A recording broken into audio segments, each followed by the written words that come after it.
नमस्कार मैं मुजीद बंधुসকল কলকাতা সামগ্রী 9টা গুরুত্বপূর্ণ খবর।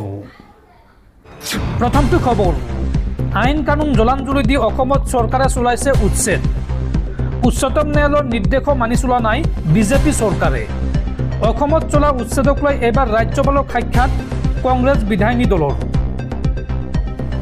আইন কানুন জলাঞ্জলি দি অসমত চৰকাৰে চলাইছে উচ্ছেদ। উচ্চতম ন্যায়ালয়ৰ নিৰ্দেশ মানি চলা নাই অসমৰ বিজেপি চৰকাৰে। উচ্ছেদৰ সময়ত মানিবলগীয়া একো নীতি নিয়ম মনা নাই প্ৰশাসনে। অনৈতিকভাৱে লখিমপুৰৰ গুণগুণ চেতিয়াৰ কঠীয়াতলীত চলিল উচ্ছেদ।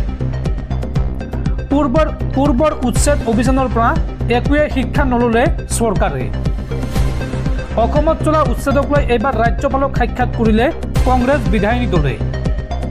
আৰু দেৱব্ৰত শইকীয়াৰ নেতৃত্বত ৰাজ্যপালক সাক্ষাৎ 5 বিধায়কৰ। উচ্ছেদৰ বিৰোধিতাৰে ৰাজ্যপাল লক্ষ্মণ প্ৰসাদ আচাৰ্যক স্মাৰক পত্ৰ প্ৰদান কংগ্ৰেছ বিধায়িনী দলৰ। পৰৱৰ্তী খবৰ দেশত ভয়ংকৰ হাৰত বৃদ্ধি পাইছে দৰিদ্ৰতা। আৰু দেশত বৃদ্ধি পোৱা দৰিদ্ৰতাক লৈ এইবাৰ উদ্বিগ্ন হৈ পৰিছে কেন্দ্ৰীয় মন্ত্ৰী নীতিন গাডকাৰী। দেশত দৰিদ্ৰ লোকৰ সংখ্যা অহৰহ বৃদ্ধি পাইছে। ধন সম্পত্তি মাত্ৰ কেইজনমান ধনী মানুহৰ হাতত কেন্দ্ৰীভূত হৈ আছে। দৰিদ্ৰতা হ্ৰাস আৰু নিয়োগৰ সুযোগ অবিহনে অৰ্থনৈতিক উন্নয়ন সম্ভৱ নহয় বুলি মন্তব্য কৰিছে কেন্দ্ৰীয় পথ পৰিবহণ মন্ত্ৰী নীতিন গাডকাৰীয়ে। পৰৱৰ্তী খবৰ নিজৰ বিৰুদ্ধে যিকোনো অভিযোগ আহিলে য'ত আছে তাৰ পৰা প্ৰত্যুত্তৰ দিয়াৰ সাহস বিজেপিৰ কাৰ্যকৰ্তাৰ থাকিব লাগিব। আৰু প্ৰত্যুত্তৰ দিয়াৰ সাহস নাথাকিলে বিজেপিৰ প্ৰকৃত কৰ্মকৰ্তা হ'ব নোৱাৰে। মন্ত্ৰী জয়ন্ত মল্ল বৰুৱাক এই উপদেশ ৰাজ্যিক বিজেপিৰ সভাপতি দিলীপ শইকীয়াৰ। দৰ্শকসকল আৰু বহুতো গুৰুত্বপূৰ্ণ খবৰ আছে। তাৰ আগতে আপোনাক জনাওঁ যে যদি আপুনি এতিয়ালৈকে এইটো ভিডিঅ'ত লাইক কৰা নাই তেন্তে এতিয়াই ভিডিঅ'টোত লাইক কৰি দিয়ক। আৰু এনেকুৱা ধৰণৰ ভিডিঅ'সমূহ নিতৌ চাবলৈ চেনেলটো ছাবস্ক্ৰাইব কৰি কাষত থকা বেল আইকনটো প্ৰেছ কৰি ৰাখক। পৰৱৰ্তী খবৰ গৌৰৱ গগৈয়ে ভাৰতীয় নাগৰিকক দ্বিতীয় শ্ৰেণীৰ নাগৰিক বুলি ভাবে। সেইকাৰণে নিজৰ ল'ৰা ছোৱালীকে ভাৰতীয় নাগৰিক বুলি ৰখা নাই। APCCৰ সভাপতি গৌৰৱ গগৈক পুনৰ খুৰদাৰ সমালোচনা মুখ্যমন্ত্ৰী ডক্টৰ হিমন্ত বিশ্ব শৰ্মাৰ। গৌৰৱ গগৈক টাৰ্গেট কৰি পুনৰ মুখ্যমন্ত্ৰী হিমন্ত বিশ্ব শৰ্মাৰ ডাঙৰ মন্তব্য।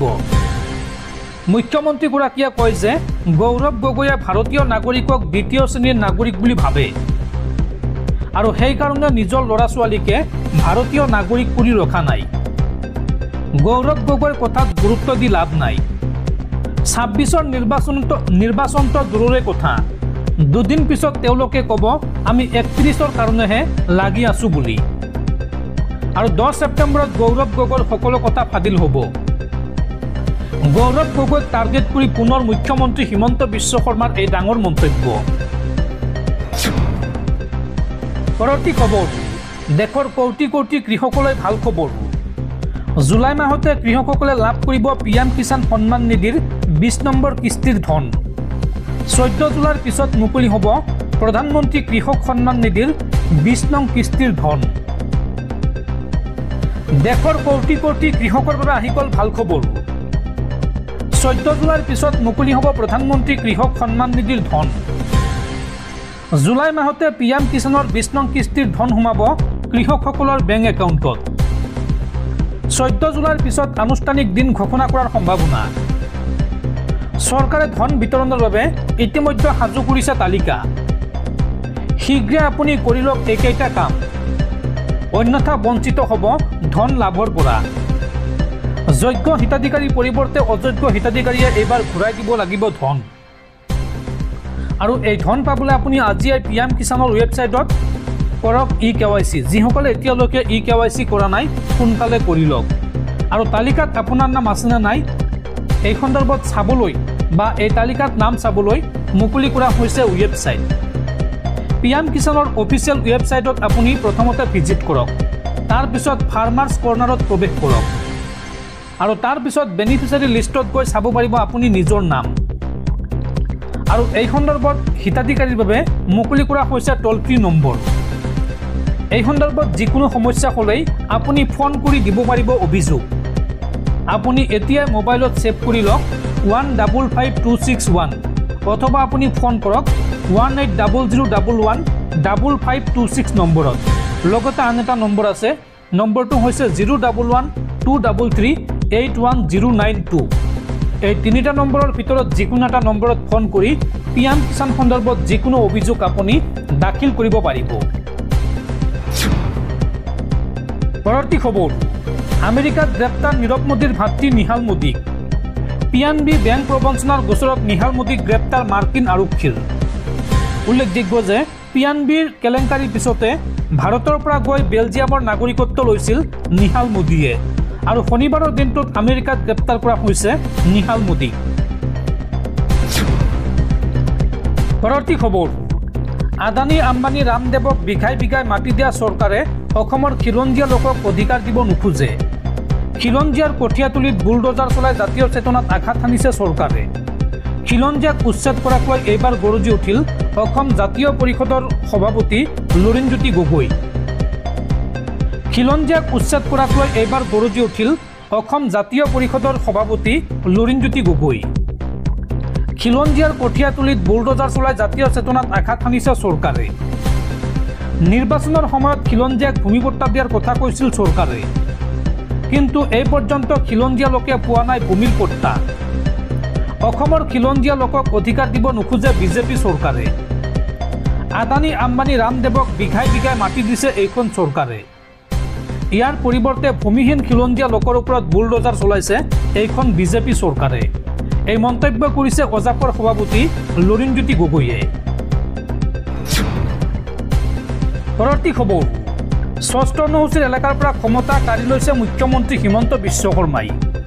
ডিফুত সংবাদমেল পাতি প্ৰদেশ কংগ্ৰেছৰ সভাপতি গৌৰৱ গগৈৰ এই বিস্ফোৰক মন্তব্য।